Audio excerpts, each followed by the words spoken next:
Hello, I'm Jean Pete, and I welcome you back to our show, Better Living. Better Living is brought to you by the Homestead Hope Foundation and is sponsored by Homestead Hospice, where commitment to education and premier hospice care helps patients and families through life's most important journey. Good morning, everybody. Once again, I'm Allison Finley. I'll be hosting Better Living today. Jeannie Pete is on a well-deserved vacation with her family and will return next week. Thank you for joining us today. Thanks for everybody tuning in. This is going to be one of those shows that will absolutely ring true with every single one of you. So you're going to want to get pencil and paper to write down websites and take notes. So grab your coffee and settle in. And I want to welcome our guest today, who is Dr. Laure Tis. And she is the Associate Dean of the Wellstar College of Health and Human Services in Kennesaw. Welcome to the show, Laure. Good morning. Tell us a little bit, just to get us on the right track, about your background, your education, and how you came to be where you are and what you do. Well, I've got a background in physical education. I've got a master's degree in exercise physiology and a doctorate in sports medicine. So I've been practicing for nearly 25 years, and I moved from practicing out in the field to predominantly now working in research and administration up at Kennesaw Sate University and the Associate Dean of the College of Health and Human Services at Kennesaw State University, and enjoying myself greatly and advising in the area of exercise, wellness, injury prevention, and a variety of other topics in that field. Well, considering this particular time of year is when the weather is starting to warm up outside, we thought it'd be a good idea to do this particular show at this particular time so that we can re-educate or maybe educate for the first time people on all kinds of issues with getting out, getting started with moving around. We've all been sedentary through the winter months, and it's now time to start exercising again. We've got to get into our bathing suits soon, and I don't know about everybody else, but I've not had the nerve yet to put on a bathing suit in a store and look at myself in the fluorescent lights. However, I have made the first key mistake of wandering out to do the major yard cleanup and thinking all along I should be starting slowly. I probably should stop after 30 minutes. And I don't know what happens. You get out there and you see all the weeds, you see everything that needs to be done, and the next time you look up, it's 5 hours later, and you're thinking, this is going to hurt tomorrow. So let's start with just the basics of, if you have not been on a regular regimen of exercise, where do you start? Well, a lot of that has to do with age groups. So if you're over the age of 40, it's probably good, if you've not seen your physician, to probably swing by, do a good checkup, and make sure that you are cleared to start exercise. Most people forget that part, and a lot of issues related to health, such as cardiovascular disease, high blood pressure, cholesterol, kind of sneak up on you. And, you, me, and everybody else out there need to get a physical every year. And none of us like to do that any more than we like to put our bathing suits on in the fluorescent lights. And we prefer to stay in the dark about that. Yes, And, we do. And so it's probably good to double check and make sure that we are actually not having any issues, because a lot of those issues are silent. A lot of them have no symptoms, and you would walk around and never know you had an issue. And so first off, get a physical. Yeah, right. And I know, because I feel fine. And when I headed out in the yard the first time, I kept thinking, I'm fine. I feel fine. At 5 hours in the heat can be extremely dangerous, and it wasn't for me on that particular day, but I do know that I was walking around stiff-armed and stiff-legged for several days afterwards.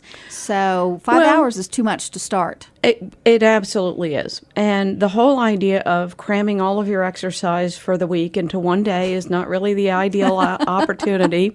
It sounds like a good idea at the time, but and we all have a tendency to do that because, you know, the national guidelines have changed so often, and every time we turn on the TV, we see exercise, exercise, exercise, exercise, and I think the more information and the more that goes out there, we are both inundated with things to do as well as that we need to exercise. So then the first thing everybody does, especially in the weather, and I see this around neighborhoods, and I see especially after the holidays, this huge uptick in people starting to join gyms and everything. We have our New Year's resolutions and all that. The weather gets better, and everybody snaps on their new sneakers and their T-shirts, and they're out there walking. And 2 weeks later, they're sore, they're tired, they can't fit it into their schedules anymore, or they've come up with an injury because they decided to do it 7 days a week, and there goes your exercise program right off the cliff. And you mentioned that there are a lot of models being batted around. Every time I turn on the TV, you're right, I hear somebody talking about an exercise program. The most recent one I heard said 20 minutes a day, 3 times a week is now what they're asking adults over the age of 40 to do. They consider that sufficient, whether it's walking or just basic, simple exercising, not the gym, not lifting weights, but just 20 minutes a day, 3 times a week walking. Does that ring true? I mean, those are the older guidelines, and I'm going to be very, and I really hope that when I say this, that everybody doesn't turn off the dial and just start taking here it notes, comes. because here it comes. But I hope they listen through, because I'm going to try to make this realistic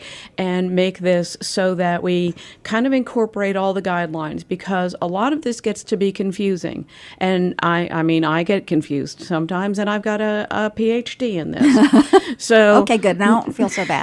So if I have a PhD and this gets confusing, I can imagine for the average person who turns on the TV every day or turns on a radio show and listens to something and they go, well, yesterday it was 30 minutes, today it's 10 minutes. Last week it was 10,000 steps. Last year it was, I only need to do 30 minutes. Then, every day somebody comes out with a new idea, and I think it gets to be extraordinarily confusing. So the American College of Sports Medicine released guidelines last year. Their guidelines incorporated 3 major areas. One is cardiovascular fitness. In other words, get your heart rate up. The other is to get some, to either build or maintain muscle strength. And the third was a confusing, complicated word, but broken down, it means to maintain or increase flexibility and balance. So if we break those into the 3 categories and we look at cardiovascular, what they're asking for is, and I really hope everybody doesn't now tune me out, 150 minutes of moderate intensity exercise per week. Wow, that is a lot of exercise. Oh, no. And for your average person who's listening and doing mental math in their head and now trying to figure out how am I going to fit that into my very busy week? How do I find 2.5 hours? And how do I find 2.5 hours to get on a bicycle or walk or do whatever? That ends up being a tremendous amount, because when I started doing mental math on that, I thought, that's a lot of time. I mean, literally, really, I'm doing mental math and thinking that means when I get home from work, I need to go out and walk 30 minutes every weeknight. And it's an incredible amount of time, and it's asking a lot. And when you put the moderate in, that means that you need to be breathing hard, and that means so it really needs to be more that I'm breathing a little bit hard, so I'm a little huffing and puffing conversationally, not profusely sweating and sore the next day when I've done my 5 hours of gardening. So if we break that down, though, and you read all the way through and you think about this, they are saying you can break this down into 10-minute chunks. Okay, now 10-minute chunks starts to sound a little bit more reasonable, because that's my speed. that starts to get into, okay, if I park further from the office, and that doesn't mean park 3 miles away. That means, well, if I take the furthest parking spot from the entrance to my office, if I take 10 minutes during my lunch break and walk around, if I, then I've got to walk back to my car because I need to get home. It could be all kinds of things. It means taking the elevators, instead of taking the elevators, take the stairs. And we need to start to think about, well, if I'm on the 14th floor, I'm not talking about, oh, I'm going to do 14 floors tomorrow. That means getting off one floor early, maybe next week getting off 2 floors early, and gradually building up. And suddenly you start to realize, wow, you know what? I'm starting to get 150 minutes worth of exercise incorporating into my day. Because instead of taking that 30-minute lunch break, I'm going to take a 20-minute lunch break and walk 10 minutes. I'm going to get up during my day.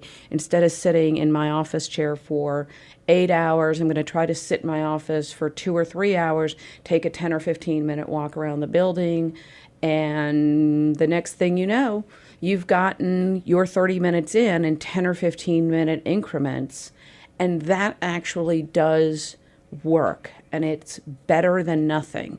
And the other thing is, for people to remember, it's better than nothing. Something is better than nothing. If you can't get in 150 minutes, but you get in 60 minutes, 70 minutes, 80 minutes, that's still better, and a lot counts.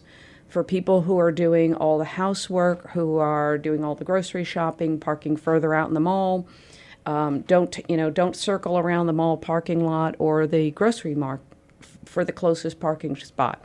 Park the furthest away. Those extra 200-300 yards counts.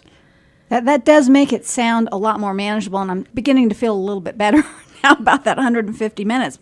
And I do make a habit of parking far away in the parking lot and walking into the store. So that counts. Gardening counts. If I vacuum my house, does that count? It does, provided that we are looking at vigorous gardening. Now, obviously, if we're pulling weeds and we're using manual tools and we're raking and we're using the push mower, riding on the lawn tractor does not count.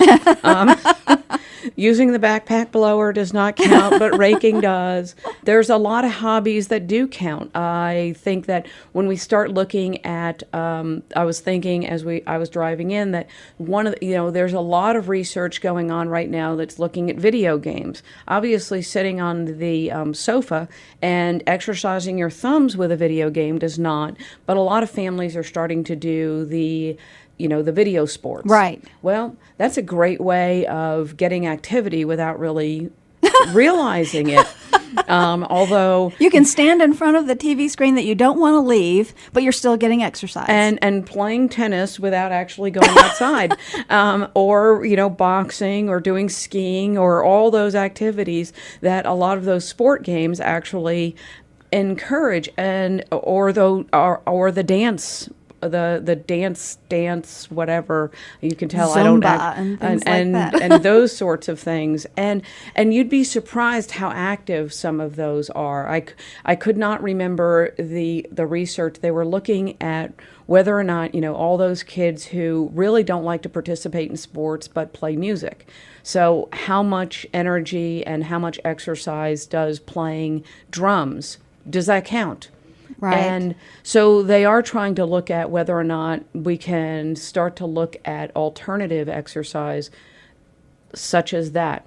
For people who are outdoor enthusiasts, kayaking, canoeing, rock climbing, things of that nature are clearly, they're both aerobic and strength training and strength building. So cardio is kind of what we've been talking about, where you want to get your heart rate up and have to the point where you're having a hard time talking to someone. Yes. And then you mentioned muscle strength. And that's, there are 2 areas that they are starting to really focus on, particularly strength, flexibility, and balance. Now, strength gets to be a little bit more complicated when we start talking about the average person who's used to just walking, running, biking, and all of a sudden now we're starting to ask, well, we need to start maintaining, because about the age of 40-ish, we start to lose about 1% of muscle mass and strength per year. Oh. And that becomes a problem. Right. Because over time, obviously, we're with longer life expectancies, then we start to see the older population lose so much strength and so much muscle mass that they can't perform regular tasks. And by regular tasks, I mean asking them to carry a gallon of milk from the grocery store to their cart, into their car, and into their house. And that becomes a functional capacity problem. So what we're asking is that we start to focus on doing things like either small weightlifting, and that can be in a gym, that can be light hand weights, that can be gardening. In fact, does improve strength or maintain strength, particularly as you're looking at all the digging, weed pulling, things of that nature. Or we look at just body weight exercises such as push-ups, sit-ups, going up and down stairs. All of those kinds of things will maintain upper and lower body strength. But if you're not doing those kinds of things, and the weaker or the more muscle mass that you lose, the more strength you lose, the less inclined you are to get out there and go up and down those hills, go up and down those stairs, carry less and less, lighter and lighter grocery bags, lighter and lighter, just regular activities. And then the next thing you know, it's just difficult for you to maintain the regular living in your house types of activities, and more dangerously, you are prone to falls. And that has become a big problem as we age. Right. For that over 65 population, and the issue of falling. And that is muscles in their legs? That's the strength of the muscles in That's the the legs? strength of the muscles in the legs, and it's also the capacity to just be able to stay in your home. So with strength, if I'm talking muscle strength training, my weights and my resistance bands count. Yes. And so it's just a matter of keeping that going.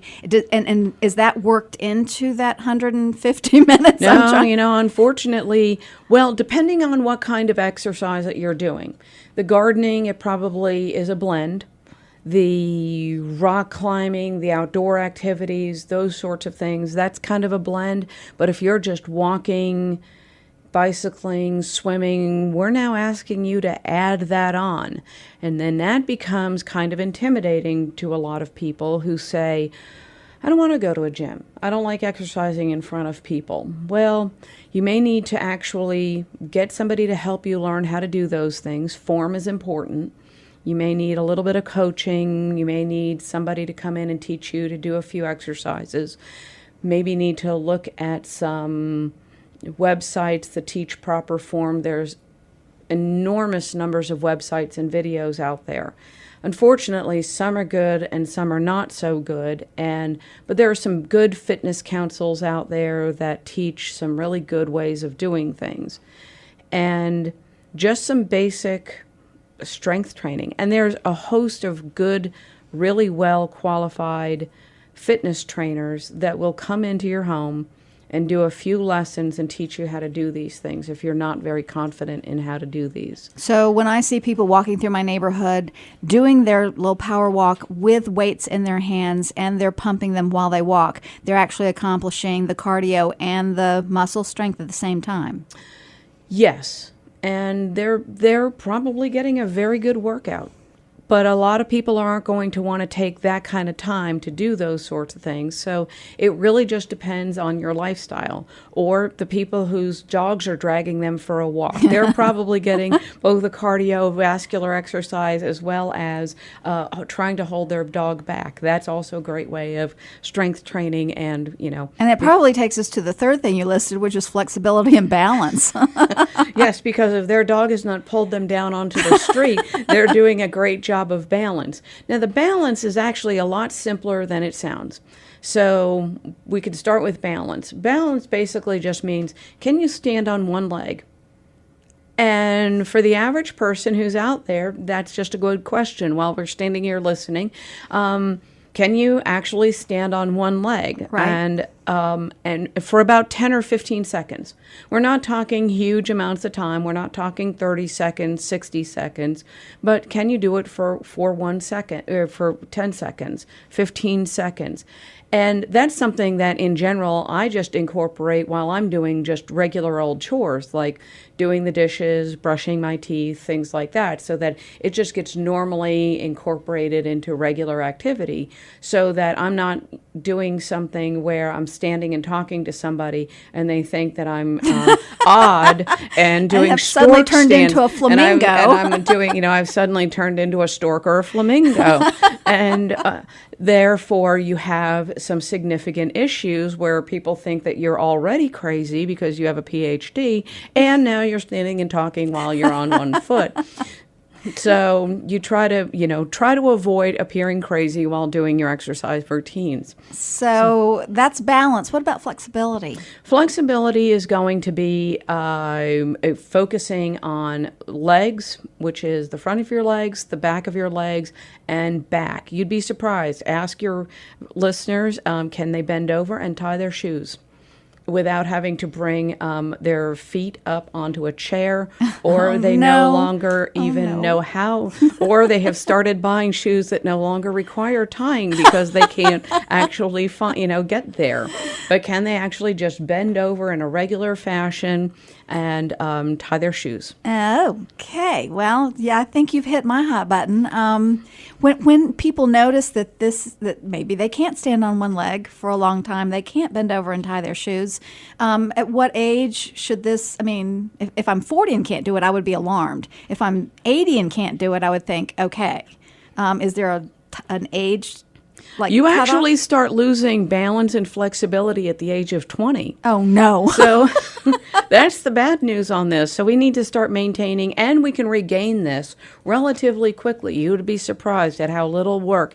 That's the good news on the flexibility and the balance side of things. It's a little harder to regain your muscle strength and our cardiovascular. So a lot of times we're just going for a little bit of gain or maintenance. And if we're at 80, well, whatever we have, we try to gain back a little bit, and then from there, we just try to maintain, so that the whole idea is, as we're moving from 40 to 50 to 60 and 70, we're not losing quite so much, and that we're able to maintain the activities that we want to be able to, from whatever your goals are. I like my dog. I want to be able to play with my grandchildren.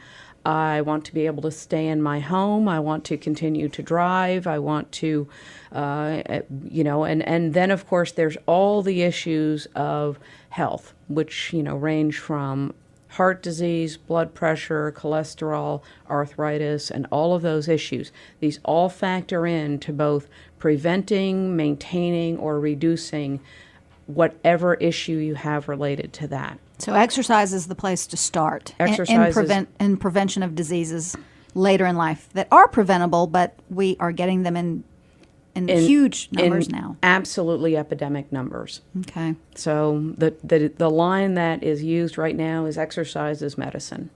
Wow. So recapping, the first step is see your physician to get a clearance. Get your clearance from your physician. And then people probably, if they really don't have a grasp of their trainers out there. There are personal trainers out there that can help, and they can do things either with no equipment or limited equipment and go from there, because a lot of exercise and a lot of strengthening can be done with just body weight or just resistance bands or almost no equipment. And are there websites people can go to if they just don't want to go the trainer route? Is there a way to educate themselves? Yes, you can go on. There are so many websites out there. It's just difficult for the average person to determine what a good website is, but the National Fitness Council is one. The National Strength and Conditioning Association is another group that has some great resources. Well, once again, state to everybody where you are associated. What is your association? I'm an associate dean at the Wellstar College of Health and Human Services at Kennesaw State University. And you do have a website there too? Yep, at health.kennesaw.edu. Okay, repeat that slowly one more time so everybody can write it down. It's health.kennesaw.edu. Okay, so for everybody who's cranking up for the summer, we need to all make an appointment with our general physicians. Go get a checkup. Ask them if you're ready for exercise. Start slowly. Don't do the 5-hour thing in the yard. And let's get out there and start working. Thank you for this information. It's been very helpful. And we will be back in a minute.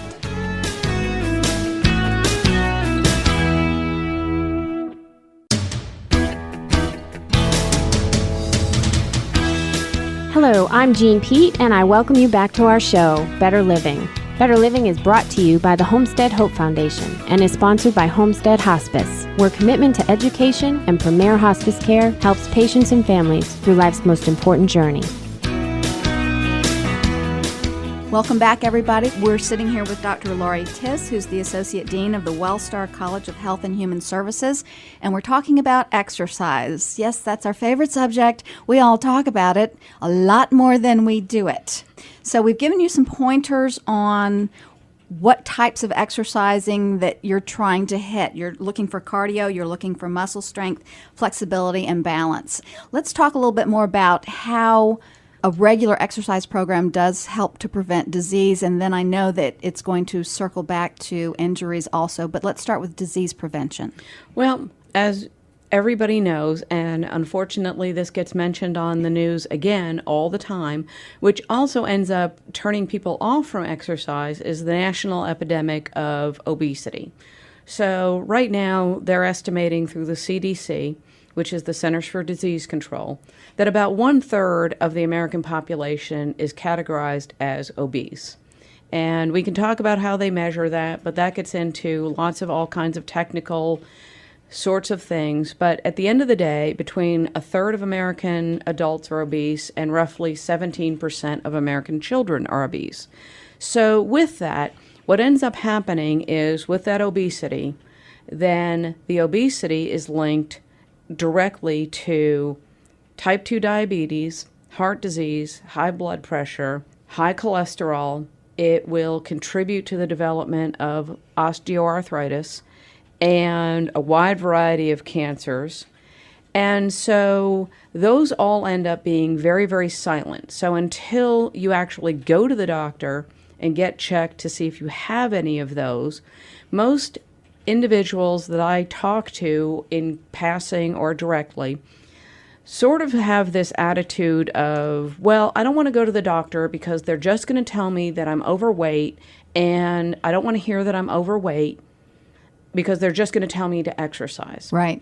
And this ends up creating this vicious cycle of them not discovering that they have high blood pressure, high cholesterol, or diabetes, which ends up then leading to some of the top 10 causes of death. Out of those issues, those are probably 7 out of the top 10 causes of death. And people really don't have I realize they don't want to go to the doctor. They don't want the bad news, but you can stop in any pharmacy now and have your blood pressure checked. It's not even, that's the most non-committal type of action people can take. You will know if you have high blood pressure. And you can go to any health fair and get a quick cholesterol test. The issue of diabetes is becoming an increasing concern because we can catch diabetes relatively early in the pre-diabetic stage and actually prevent it from becoming diabetes. But once you have diabetes, there's nothing that can be done. It's going to have to be treated. So with that being said, the issue of weight control, weight management, trying to lose that weight a little at a time. We're not, talking about being super aggressive and putting people on these huge programs and, losing all that weight. But I think it starts something, relatively nominal. Well, it's a few pounds here. And so I go to my doctor or I look at myself in the mirror and it's 20 pounds. And the next thing you know, 5 or 10 years has passed and now it's 40 pounds. And the next thing you know, now it's 60 pounds. The older we get, the harder it is to lose that weight. Absolutely. Our metabolism has slowed down. Our muscle mass, as we've talked about, has decreased. Now it's harder to burn those calories. So it's a lot easier if you're already on a program, that's great. But if you're not on an exercise program, it's a lot easier to start early. It's a lot easier to start young. And I don't mean to be discouraging to people who are in their 40s and 50s, but at least getting somewhere and getting something done and looking at something that's reasonable where it's maybe a pound a week. It's not insurmountable because if you do a pound a week, that's all of a sudden, that's 52 pounds this year. Right. So getting out there, doing a little bit of exercise, walking a little bit, biking a little, swimming, whatever you like. It could be playing golf. It could be playing a little bit of tennis. It's incorporating a little bit of activity, those sorts of things. Because if all of a sudden you find yourself 70, 80, 100, 120 pounds overweight, now you try to go out and exercise, and inevitably the issue that I hear, or the issues that we face, are limiting in terms of what kind of exercise can you do. And it's not like you can just go down the road like you were 20 and start a jogging program, because now you have too much weight. Or now we're faced with, well, the weight has created arthritis, and we have a limiting problem. So now we may be at a point where you can only do 5 or 6 minutes of exercise. Right. And it may take a month to get up to 10 minutes of exercise. And then that next month may be getting up to 15 minutes of exercise.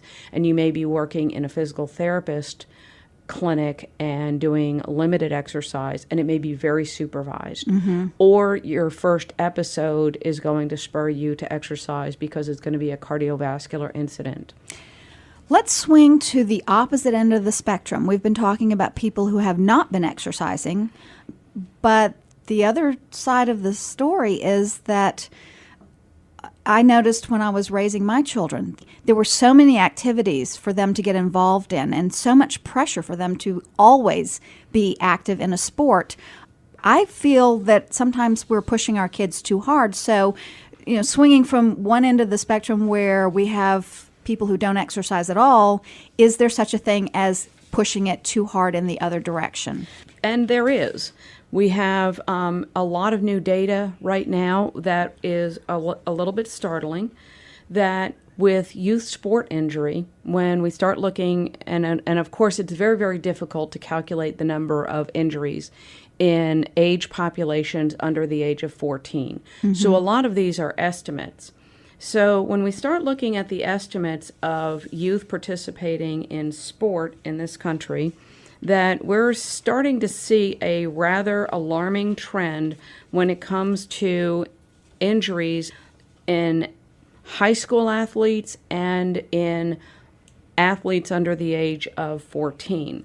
Types of injuries being? Well, it used to be back in, probably when I started in this profession, when I started 20, 25 years ago, the issue was predominantly acute injuries. Kids running into each other, falling over, stepping into things, that they would just fracture their bones, they would sprain ankles, things that we would normally expect young kids to do. They're playing sports a couple of times a week, they're going to get hurt.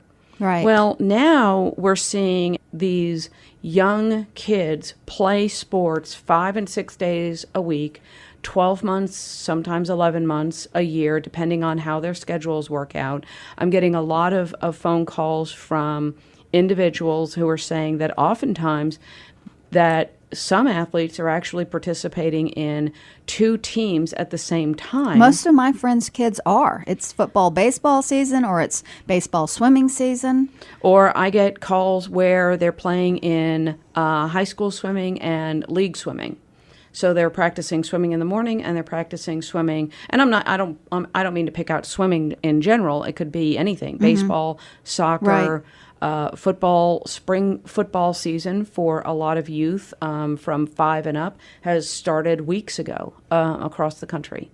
And so they will now play in a lot of league sports from now through the end of school season, and then they'll start camps, and then they'll have position-specific camps, they'll have summer camps, they'll go to college camps, they'll go all kinds of places, and then they will go on and they will start the preseason for the fall season. And if they never give their bodies a break, like 12 months out of the year, they're always in intensive training, what can happen? I mean, down the road, that can't be good. Well, at this point, the statistics in terms of the injuries are alarming. And the medical groups around the nation, from orthopedics, sports medicine, the American Academy of Pediatrics, have I mean, they have sounded the alarm in terms of the number of youth injuries that have created what they call an epidemic of chronic injuries in young people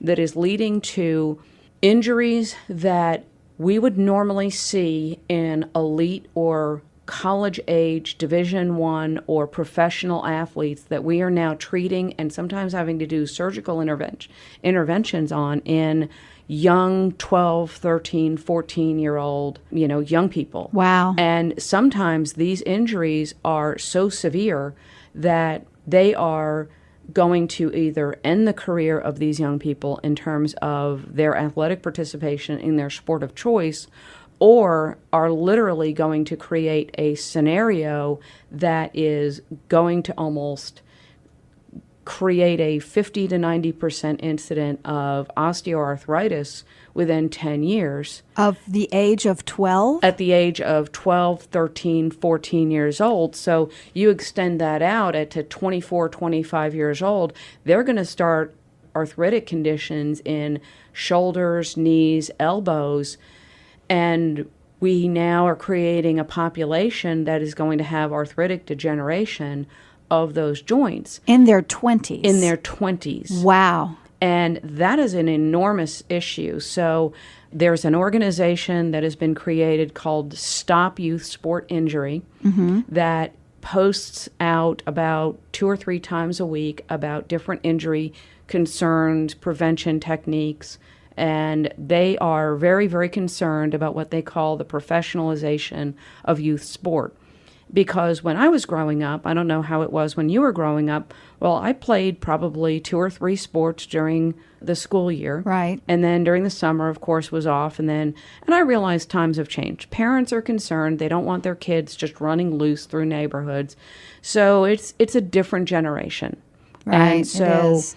Kids just can't be loose running around, and it's unfortunate.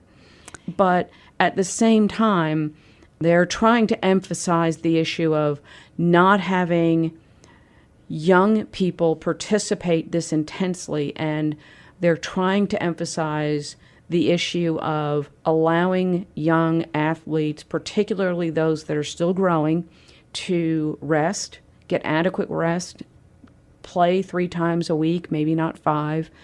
If your young person comes home and says, I'm a little sore, I'm tired, this hurts, that hurts, those sorts of things, pay attention. Maybe it means going to the doctor more times than you like, but having those aches and pains checked out, because when they're very young, those aches and pains can sometimes be more than just a muscle strain. They may be developing what the adult would be tendinitis in a young person can often be something more like a growth plate injury, and a growth plate injury is in fact serious.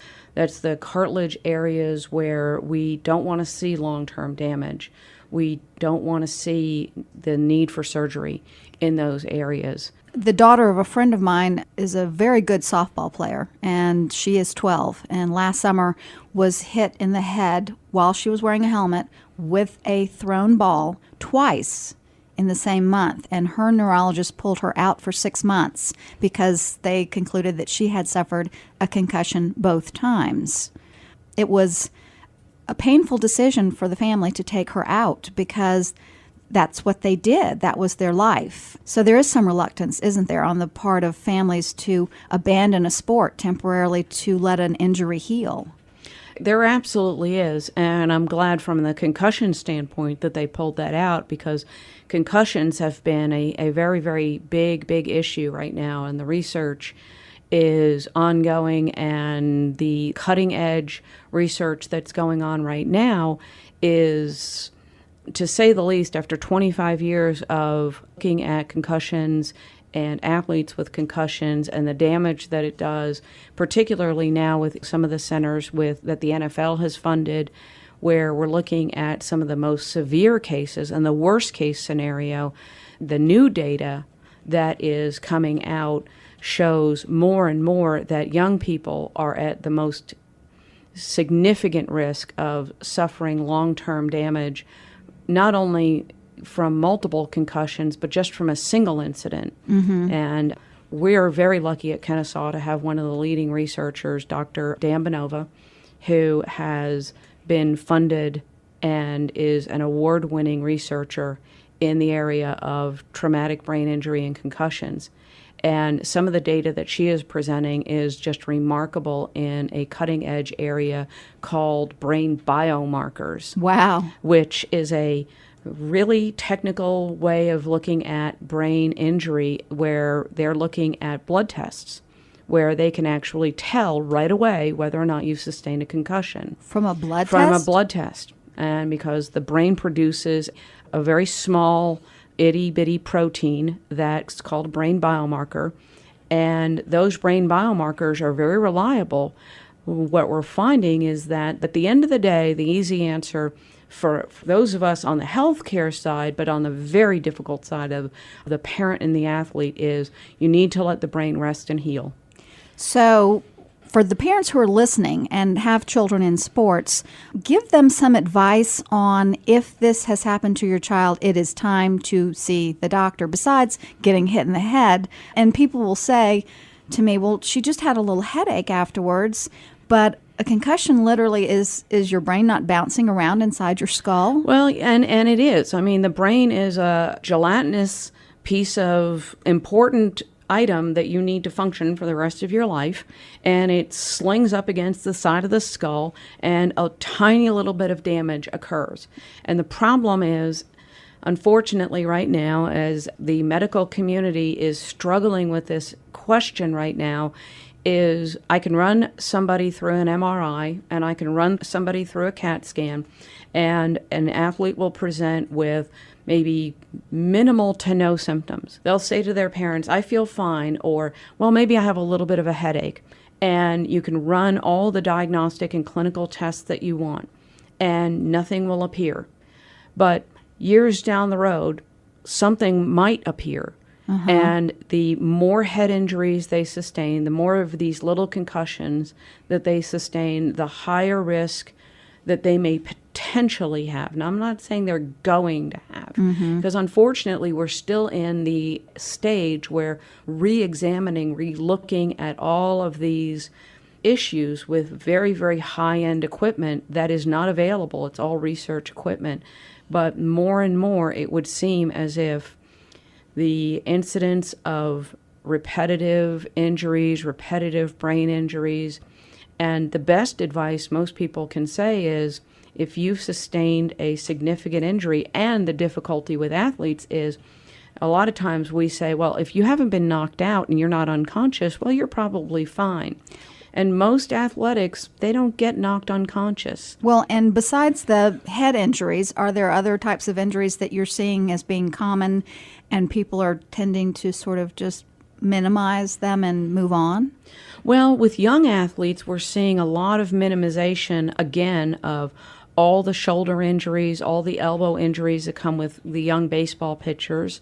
We're seeing a lot of issues related to the knee injuries, again, in soccer and basketball players. They're just not getting enough rest. And we can avoid and prevent a lot of these things. I thought we had gotten to a point where everybody realized that we need to really not run and play these athletes quite so much, where they're getting all of these stress fractures and these injuries and these damaging joint injuries that require quite so much surgery. But if you've got 12, 13, 14-year-olds where we're talking about shoulder surgery, elbow surgery, knee surgeries, cartilage injuries, and they're 16 and they're on their second knee surgery, it may be time to relook at the issue of how much they're playing, how much trauma they're sustaining, how many times they're being hit, how many stress fractures they've had running 10 and 15 miles a day if they're running